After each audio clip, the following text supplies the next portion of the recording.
So this is one we had some other language on too, that was similar, trying to meet your interest, but not exactly the same. Okay. If I can find it real Yeah. quick. But I think these are the major differences that we're gonna maybe reach common ground on. I show we've kind of gone back and forth Yeah. 30 times. Okay, so yours basically says that they cannot meet the physical performance standards by day one of the academy, they may be released without an option to defer. Without an option means they could possibly have an option too, but they could be released without an option to defer to a better class. So I standards should think we report added is from in the that law. last bit. Pardon I me? think that last part after that footnote was added in In since then. accordance with B3, and so B3 basically says they need to fulfill the essential functions of the job. That the standards have to be essential Yeah. job functions. So, not so just the what we're proposing, so we think this does violate the law. And the reason is, you're creating a construct that's not job related, is not validated. And that's the But physical that's what standards. 2B3 below is though. Yeah, that I it know can what it only says, be but I also know what the physical standards are, and they're not validated. And they're not even a mapped construct to a validated, job requirement. And so we have something called a CPAT they already went through, and that is a physical standard, and it is validated. In fact, it's been tried in Austin. We had a candidate several years ago, maybe 20 years ago now, sue the city, and they had to redo the CPAT based on that, and because there was some issues, that's how carefully these things are constructed when you're talking about validating an entrance exam. There's a test that's been long running, was sued, and they decided they had to change it. And so now they're going through that, which is this validated kit, this been through a case locally in Austin, and we're adding something to it that's unvalidated and saying we're going to eliminate somebody based on that unvalidated exam. And what I mean by that is, these are one of the requirements of the mile and a half run. I was just gonna say, maybe if we gave the example that's running through our heads, it might help, and you can help us figure out a way to address it. Yeah, I think we got a way, yeah. Okay, well, let me just give you the scenario that we've been thinking about. We've had more than one person get all the way through the hiring process, and in that void, before they're actually starting the academy, they screw around and they blow out a knee, or they destroy their back. Right. Or something, where they're just not careful. It could even be a car accident or something, I'm which is not their sympathetic what you're fault. trying to do, because Okay. I really am. I was Because then the down there department- myself as chief of training. Yeah, then the department has to We just gotta make pretty sure much it's take legal. care of them their whole careers. Right, so what we're suggesting, And let me just, before you move on, just so you know, 2B3 there was put in there because of the mile and a half run, just so you know. well, So- go down to that section, let's take Yeah, a so look at it. that's what I wanted to make sure that you understand. We're I'm saying- trying to do that. Requirements kept to achieve satisfactory performance in all cadet performance standards. These performance standards must be comprised of essential job functions and are validated using an acceptable process. And so we're trying to hold them to that standard that's been in here and may or may not have been upheld before, but the legal department's trying to hold them to this specifically. So that's why that's been added in there Okay, as well. so then what is the test? So the goal, back again. Make sure I don't have a misunderstanding. Mental, physical performance standards, what are they? Because if it's a mile and a half run, I'm saying it's gotta be validated by 2B3 below, so now it's in there to where it's very clear it has to be in conformance with that. The medical doctors are doing that last check, if there's been a gap in time, when they come back on the first day or prior to the first day, they're doing another check of the candidates as they come through. so Especially if they've notified us that they've been injured in the interim. so is it gonna be a mile and a half run? Not to my knowledge, we've never talked about it being a mile and a half run. Well, I know that's been discussed. Okay. It would be a mile and a half run, because Not unless that's it's what they validated publicize on the under website. And if that's your concern, let us go back and discuss that, So because that's not what we've talked there's a about. mile and a half run, there's blank requirements, there's other requirements, and, you know, as you know, my family's been through the academy. Right. And so, you know, there's a preferred and there's a minimum, and all those are constructs. Now, if we're using those, we're not, that's fine, but all those are constructs, are not validated. And so if you eliminate somebody on that construct, I believe it's illegal. I So- think But that that the doesn't mean your cutover, language. What's that? We can look at your language. Yeah, so though. It I was doesn't mean gonna your say, language isn't let's look at better your just because language. we- Well, all we're saying is differently is that, you know, I think that we're talking about a cutover of before we sign them up for health insurance, before we put them on the payroll, there is that declaration that they have to make, whether they've been injured or not in the interim, and then they come in and do a quick check with the And doctor. so I think this fixes some of it. The applicant, let's just say, I'm just saying they released and will have an option later class, so that's all we're changing. And so what you're doing, you're not eliminating somebody based on this questionable valid exam. You're just giving another shot. That's something we should probably discuss, yeah. And I think that if you do that, it's gonna go, wow, this is a great job, I don't wanna lose, I better get in shape, and they'll probably come back in better shape, you know? Or they can heal up from the car accident or whatever. And then we happened. sidestep any of the releasing them on an invalid standard, you know, possibly. So that's all. We'll talk about it. So just think about it. And then since I had Kevin look at the other stuff, I had our attorney look at this too, and he felt like this would solve some of those same issues. We didn't have any other changes in that. Yeah, I protocol, was so gonna you wanna- say.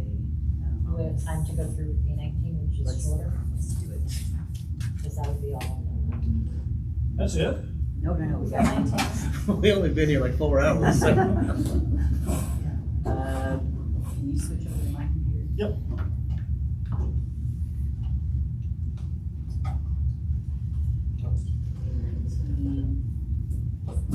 How are we doing, Bernardo? He got it to actually start charging. Oh, okay. I don't know if it's I'm gonna stopped. slow Did it down stop? now. We're Should be here all night. we're I think still we're- at 16. Oh, I mean, it's not charging. Yeah, that's what I meant to say. I heard somebody say, I know can we where stay you're all going. night? I was like, wait a minute, it's not charging. Ground rules say we're gonna stay in 15 more minutes. College professor rules, right? If they're not here, a few minutes to get paid off. So.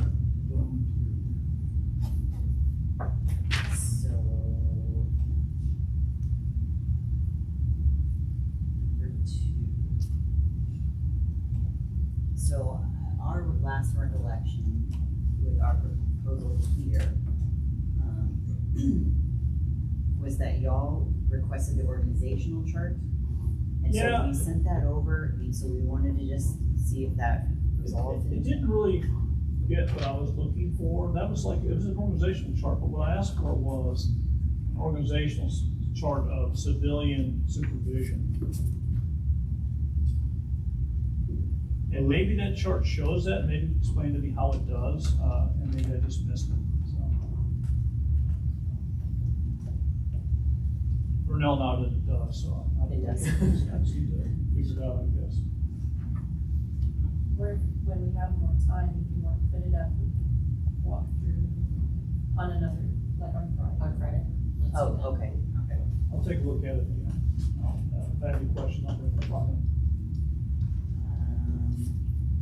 So 3, same as footnote. 3, footnote 3 is. So you guys struck a lot of the stuff that we had interest on and trying to make sure that people within, you know, uniformed people that are in charge of sections were actually supervising civilians within those sections.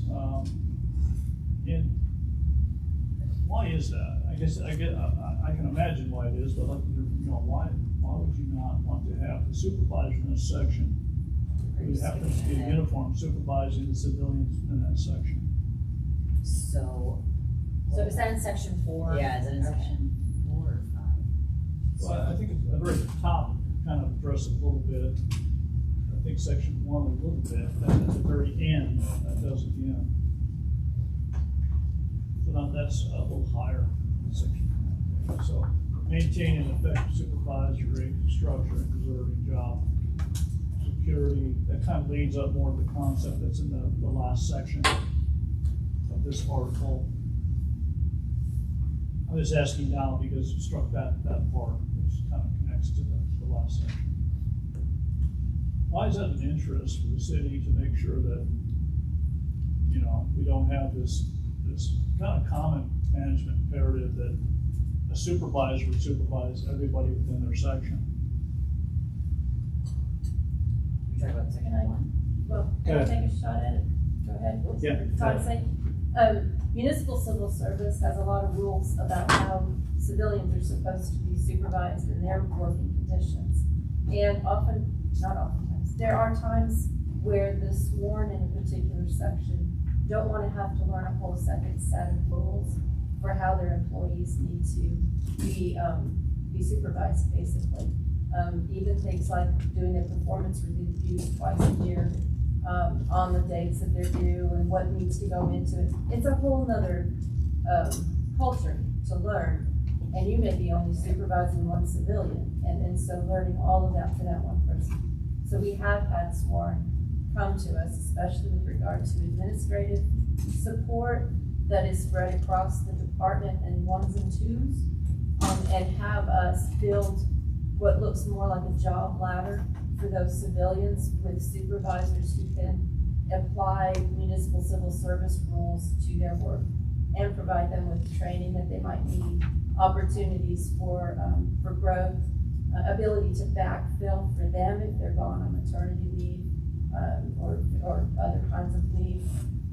So it's something that's been a partnership between the sworn managers in several of the sections and some of the managers in my section. And we did on Air Shop, and We went back on that one. yeah, that's currently a battalion chief that supervises it, and we just withdrew our proposal on that one. Oh, yeah, I saw that. And then, I think on PIO, you did agree to attriting that position at some point, filling it with this uniform. No, we No? footnoted. actually, we read that said wrong. we'd be willing to discuss, because we didn't understand your reasoning. Did we go with the PIO? Yeah. Maybe I'm wrong on that. I thought that was- It's not struck, because we left a little footnote that said Just- to further it's a- Oh, not discussion. struck, but as a footnote. Yeah. Gotcha. Yeah. I'm sorry. Didn't read the So, footnote. yeah, so we were trying to figure out what the rationale is here. The rationale is that, under civil service law, that's a uniform position. For years, I think that the fire department, was not in a employee posture where they could maybe do that as good as a civilian, but they are now. I mean, we've got a very professional workforce. Most people are degrees, we have master's degrees, PhDs, we have attorneys within our organization, and we have people that have degrees, master's degrees in information technology. You know, we have people that can do that job. And I think it's possible they could do it with a better perspective, because they came from the firefighter ranks. So when they're trying to communicate to the services to the public, I think they could perhaps do a better job, and maybe, I meant to say a different job, and perhaps even a better job if you give them a perspective. That's not to say the person that's in there now is a problem. We're trying to respect that. We do think positions like that over time, we can start moving over to uniform positions. So that's kind of the idea. And just kind of being more candid, I mean, there's some people in operations that are sometimes frustrated, because they see that, well, this is the thing the public should know about what we do. And that's not getting published in the media and in the news, and the stories don't have that sort of slant that we're hoping for. And so, I think as times change and we're gonna look at things fresh, we start looking at these sort of changes. Now, again, going back to philosophy of this bundle, we're ready to sign on the original language on promotions, hiring, and civilians. And we're looking at even more drastic changes to this article, quite frankly. If we're going to be looking at everything fresh and new, and what we really want to achieve, and act as if these were not how they negotiated articles at arm's length that we reached equilibrium on years ago.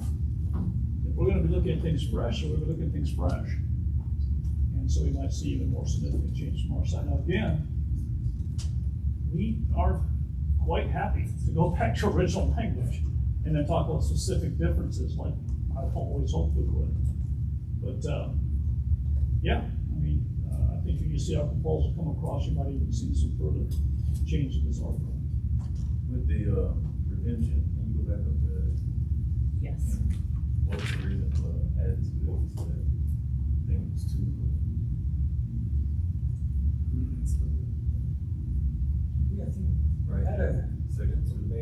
as well, what percentage of inspections were maintenance inspections? I missed one session, so maybe that was answered, or has it been? Oh, yeah, we were talking about kind of like minor things, like, almost like code enforcement type. I think Chief Boki was saying that they don't collect measures right now on the number of maintenance inspections per year, particularly, if I remember the response, it is in that combination of responses we provided on this article. I'm sorry, what you talking about? I was talking about it. Yeah, and the organizational chart. Like the. To the same email? Yeah. In the same email. On the same one as the org chart?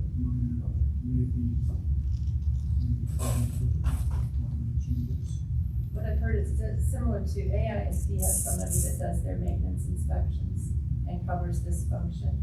It would be that lower level type of an inspection.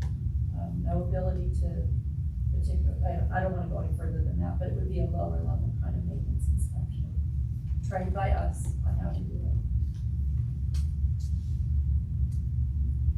Of AFD buildings, or is this of businesses? When I look at this, I have no idea what this means. I don't know Oh, what okay. AFD maintenance inspection is. Technical inspections where we've got the engineers and we've got the inspectors, the sworn inspectors that go out and do that, versus going to restaurants and making sure that the hood is properly positioned over the stove and making sure they've got the right number of fire extinguishers. So it's more the mundane, checking off the checklist type of inspections that they are wishing that they could maybe get off their to-do list so they can move the workforce towards the highly technical types of inspections. And the follow-up inspections when they don't pass them, it's because it might involve a violation. Yeah, it's, like the inspections that you guys do in operations is what I think they normally fall into this inspection. And so people in prevention do some of those too, but they also do special events and new construction and stuff like that. I think what they'd like to do is free up some of those folks so they could do more of that stuff. And, we didn't decide if that's a good notion or not. Right. Yeah, I think I was just thinking of the terminology used, so. It took me a When I'm trying while. to think about is it good or not, I don't know, because I don't know what that means. Thank you. Sure. Sitting around.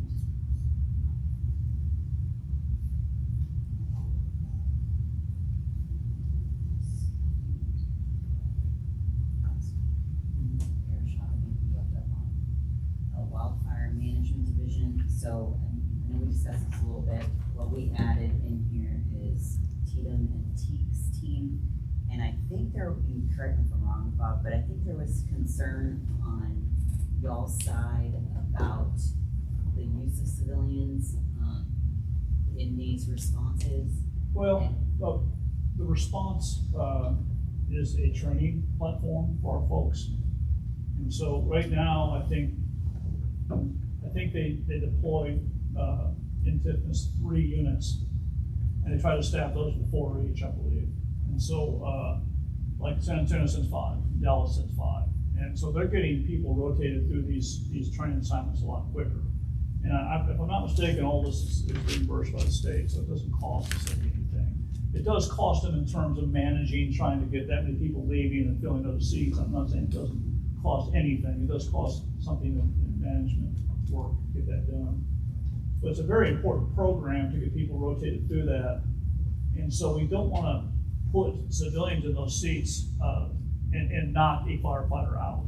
And that's not the intent, and I guess we're committing to you at this table here that no civilian is gonna be chosen over a sworn firefighter unless there's some operational need, which I don't even think we can really think of at the moment, but the goal is, yes, we agree with you, that's a great. Well, I know some people work on the inside there and they say that does happen, so. So I can give you an example. I'm sorry. I can give you an example. Okay. And it came from the other end, not the operational needs of the department per se, but the operational needs of the actual assignment.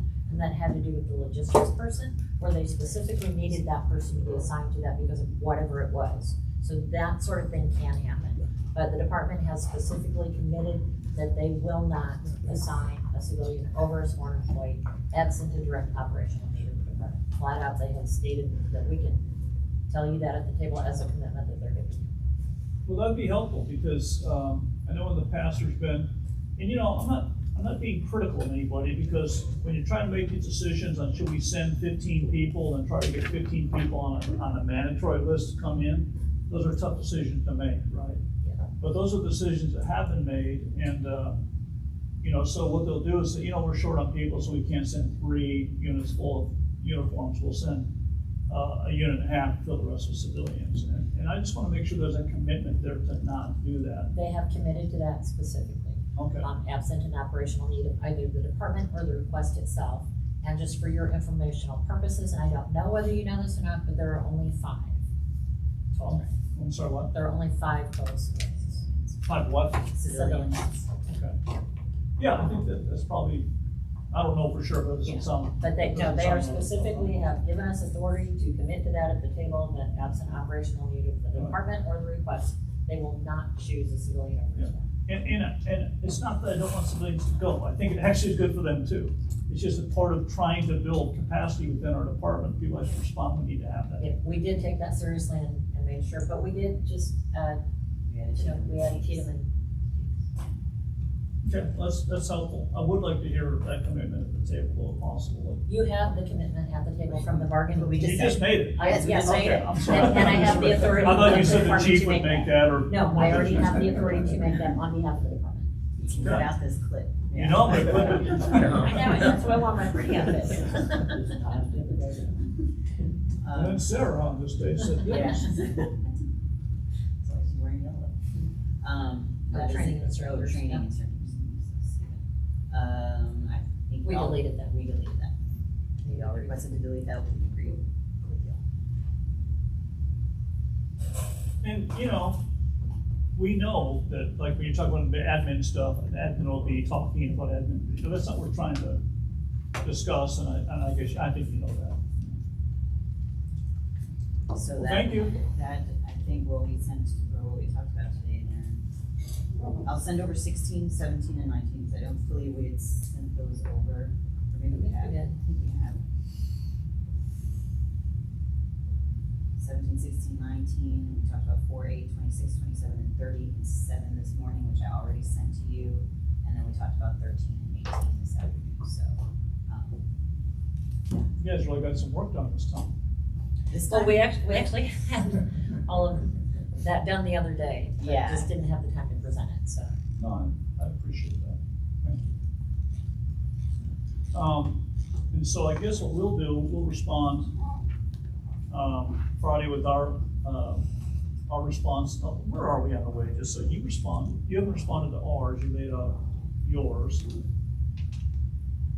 And so how that's going to work, are you going to respond to ours, or where are we right now? I just wanna make sure we're on the same page here.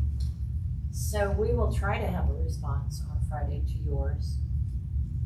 You guys are talking about wages, right?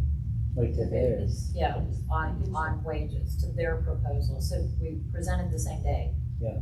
So ours today was not a response to theirs, so there were some things in theirs that we had not given full consideration to at the time we made our conceptual proposal the other day, and we had never had the chance to fully explain where that came from as an underlying basis. So we can look at what you presented on the wages and try to respond to that, as well as everything that you're gonna be doing for Friday. We'll also try to see how well Chief Byers is feeling, so that he can maybe talk about welfare. Welfare. What are y'all, planning on for Friday? I don't know. No, I had a few things ready to go, and then you presented some things today, which might change some of those, so I need to revisit with my team. I think we, take a look real quick. Maybe I can give you a better idea if I actually take a look.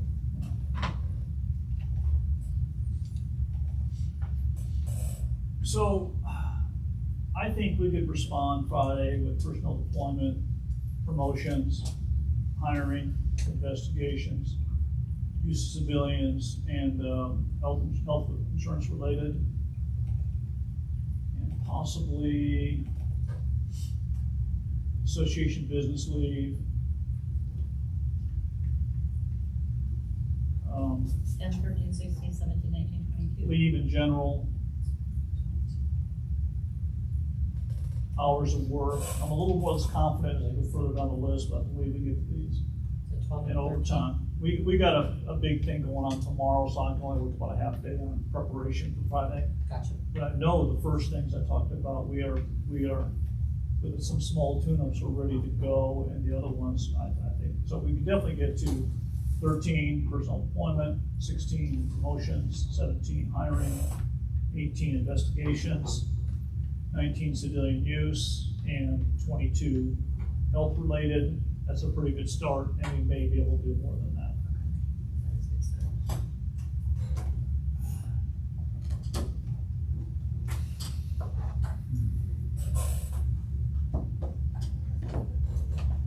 And we have everything right. Oh, and I need to send you the case law stuff. And would it be helpful if I sent you a little excerpt from hiring on the eligibility list? Would that be helpful at all, or you just wanna wait until Friday? Yeah, no, that'd be good. That Yeah. and that language you had. And the EST revenue stuff that you have, Oh, yeah, That would be the great. video I was telling you about and stuff. whatever it is that you have. Yeah, I don't know that it really matters in the grand scheme of the deal, but it's, if you're like me, that stuff kinda interests. It does, yeah. Yeah, I'll send those 3 things. All right, thank you guys for a long, productive day at least. Almost feel like we're that. Well, it's because I was mandatory yesterday at work, that's why I did this morning. Now I'll go enjoy the rest of my day off, I'll go back to work tomorrow.